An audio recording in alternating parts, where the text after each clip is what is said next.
Good morning, everybody. Welcome back to another episode of Dirt, Green, and Steel. So, it's been a busy morning. We got Doc's bird feed boxed up, and Sausage is in charge of getting that shipped out to Doc. I ran a load of corn in this morning.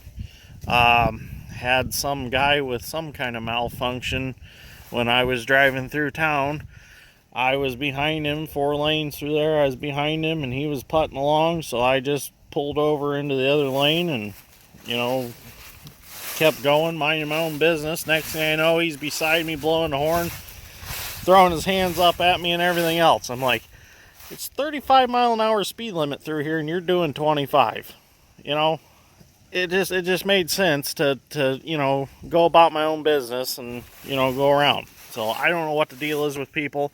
I think some of them are just flat out crazy. So, anyways, and I was driving properly. There was nothing that I was doing out of the unordinary. I think that he just maybe practices social distancing in vehicles also, and maybe I was too close. I don't know. But as far as I know, I was in my lane, he was in his lane. No big deal. So some people are just like that. But anyways, this morning we're going to unload the grain cart, unload the 2 combines into the semi, because that has to go in because we're going to a totally different farm now. And then we are going to blow both combines off with air because this field had some giant ragweed in it, and we do not want to take that giant ragweed seed if it's on the combines to the next farm. So we're going to pull it up here along the ditch somewhere, and we're going to clean them all off and blow the radiator out on the 1660, and then we're ready to get started today.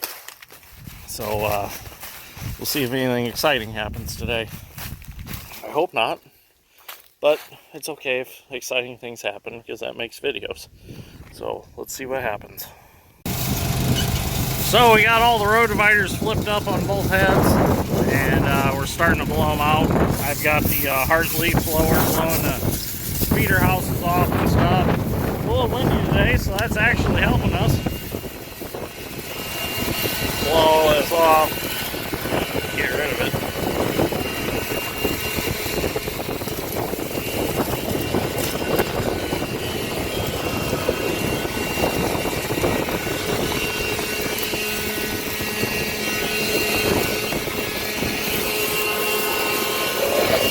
I'm going to dig all that out by hand.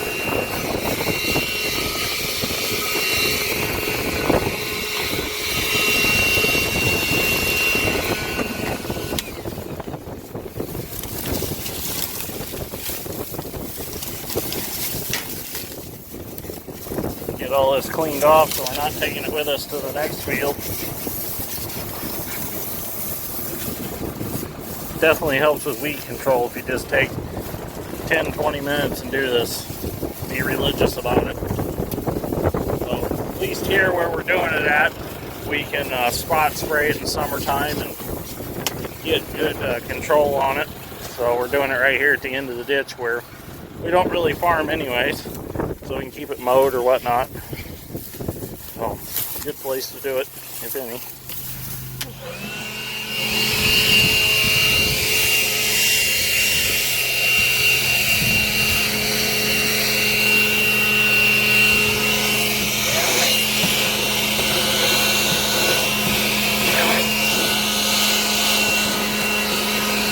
Okay.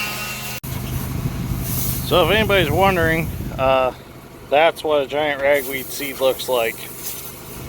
Those right there, those are giant ragweed seed.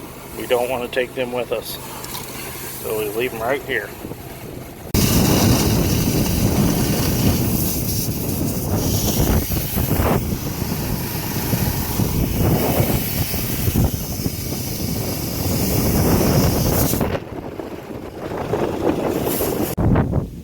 Well, I thought we weren't going to have an eventful day until this happened.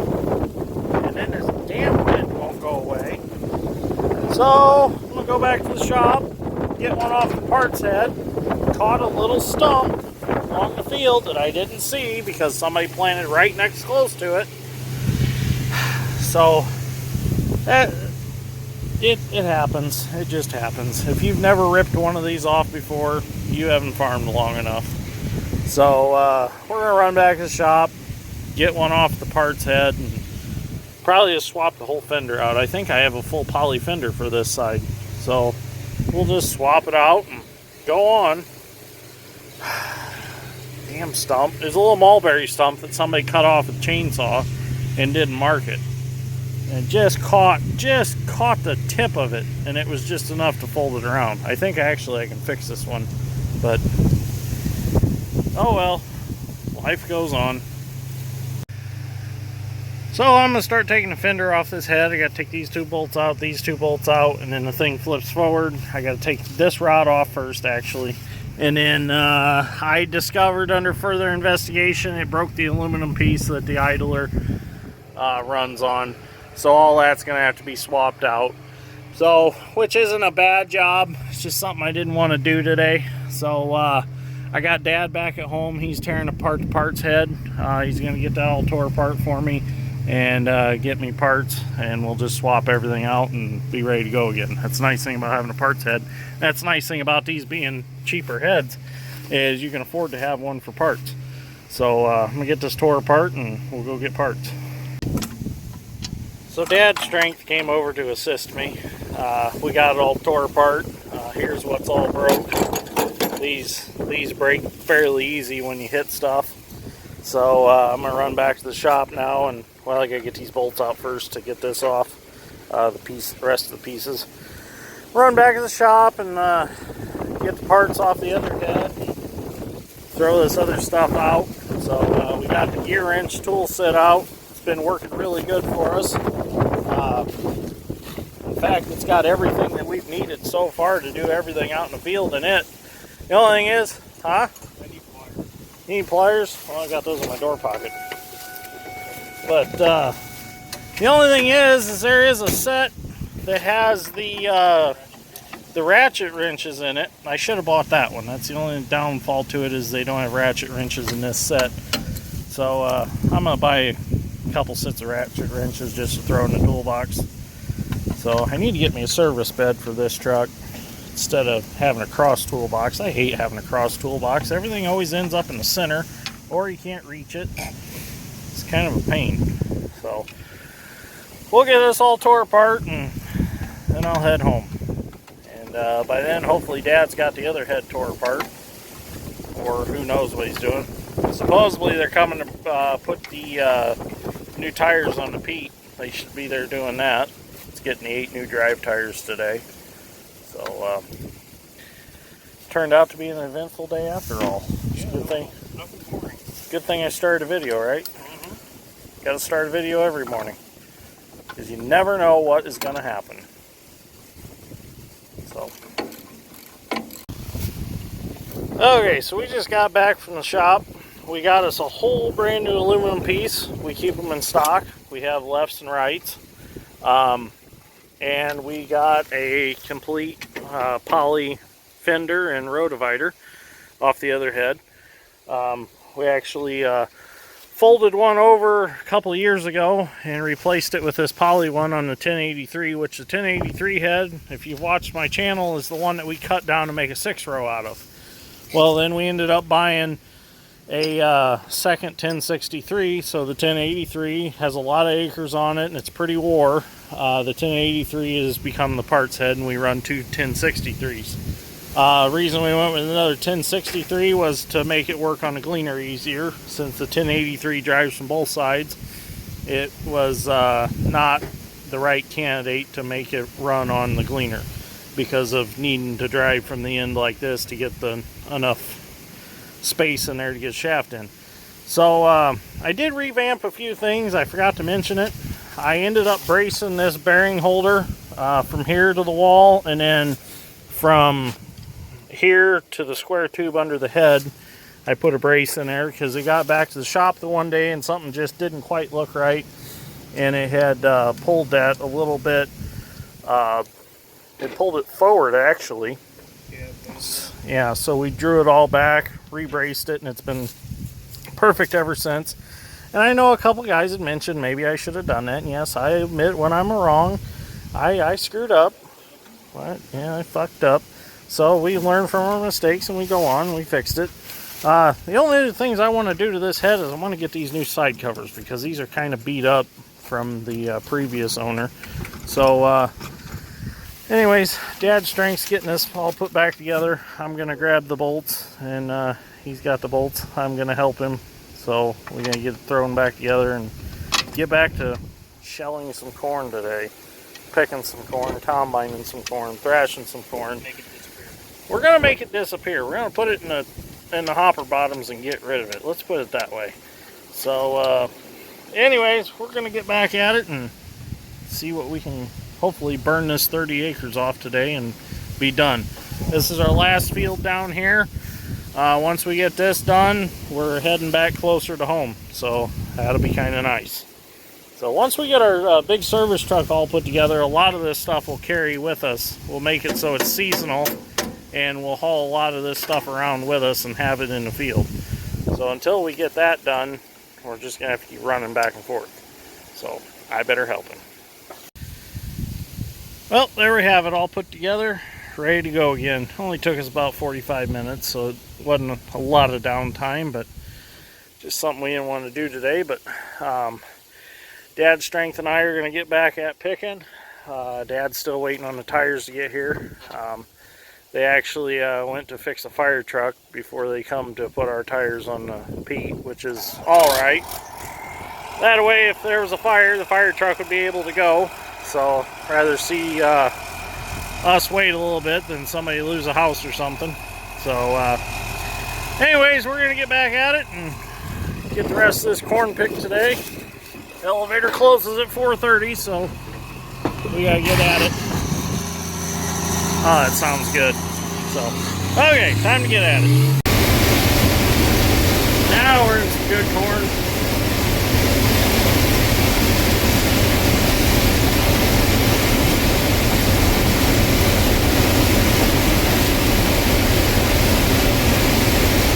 That wind is terrible today. It's like 35 miles an hour. Keeps the corn blowed in the head though. Nice ears on this. Big ears.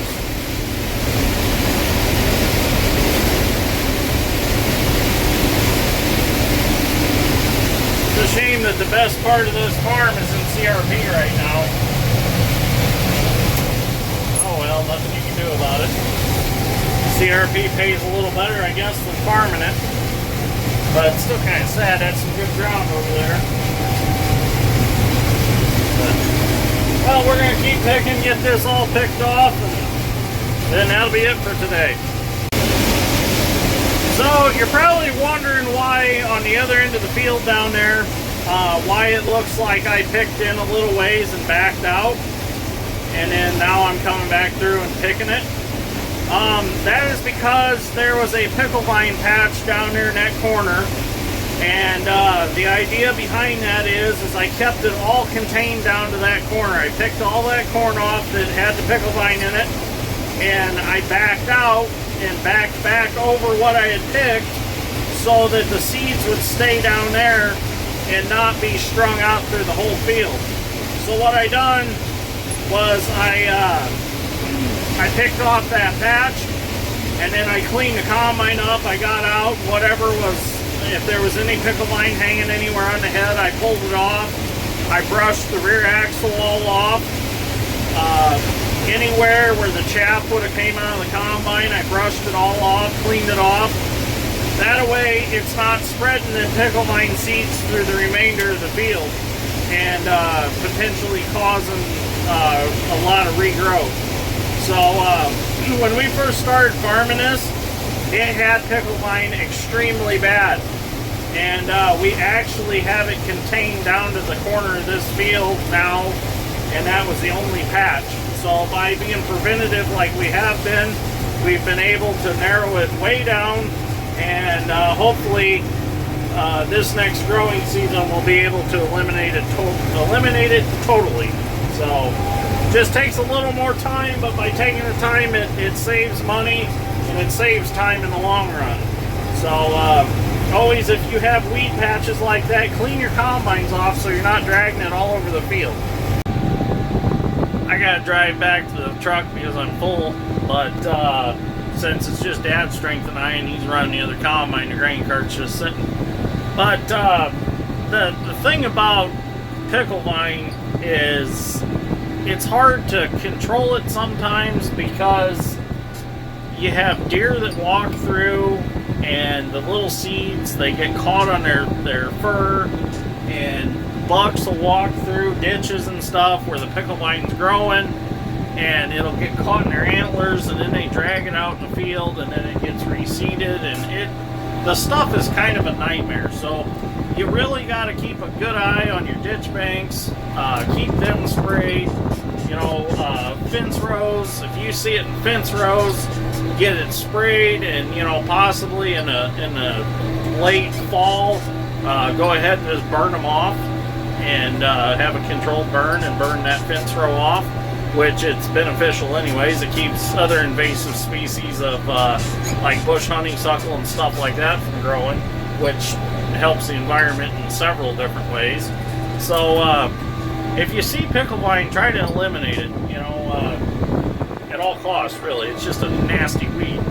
So we keep an eye on our ditches, and that's why I keep them mowed with our mower on the excavator, and we keep them sprayed also. So it definitely helps the weed pressure out in the field. So, and like I said too, you know, blow your combines off, clean them off like we did this morning. That definitely helps. Before we leave here, we're going to do that all again. And because our next farms that we're going to are very clean, so we don't want to spread those weed seeds to those farms also. So just preventative stuff that really makes a difference in the end. Well, the sun's starting to sit low in the sky, and we're almost done for the night. This is all we got left. Got to make a couple more rounds. Dad's strength's over there. I got the old L2, and we're about done. So we are actually going to run out of room of space to dump. So I'm probably only going to be able to finish this pass out, and I'll be full. So I think we're going to probably just end our episode right here. I think we got plenty of video for the day. So if you like this episode of Dirt, Grain, and Steel, give me a like and a subscribe. I greatly appreciate it. And I will see you guys on the next one. I'm actually hoping to go look at the other L2 gleaner here pretty soon. I want to get it bought before the end of the season, before we're out of corn to pick, because that window's closing fast. We're under 200 acres now, so we don't have really much more to go. So, or maybe we're actually less than 200 now. Quite a bit less, now that I think about it. So, yeah, hoping to get that other L2 bought before I run out of corn, so I can at least run it a little this season. So, I definitely inquired about it today.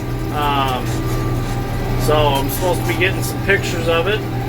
So, we'll see what we get. And I'm going to get some pictures of them first. If I like it, I'm going to go take a look at it. So, be pretty sweet. It's been shed kept for a very long time. And that's a good thing, because that preserved it. Kept the hours off of it, basically. So, it'll be kind of cool to see what shape it's in. It's got its own 6-row corn head with it. So, that one will have a gleaner head on it. We'll see what shape it's in. Maybe we'll keep it as a gleaner head, or maybe we'll switch it over to case heads. We'll see. So I'm pretty excited. Be kind of cool to find a low-houred barn find L2 1981 Corn Plus, identical to this one. That'll be cool. So anyways, stay tuned. Some exciting stuff's gonna still happen. We're not out of exciting stuff yet, trust me. I can't believe they're burning their leaves. It's 35-mile-an-hour winds, and they're blowing and they're burning leaves. Oh well, different strokes for different folks, I guess. So I wouldn't be lighting fires on a day like today. So, but anyways, so I'm gonna go see if I can dump anything on the grain cart. I doubt I can.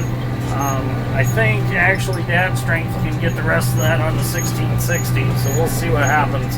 Well, I was hoping the Pete would be down here by now, but I haven't seen it yet. So anyways, thanks for watching. I'll catch you on the next one.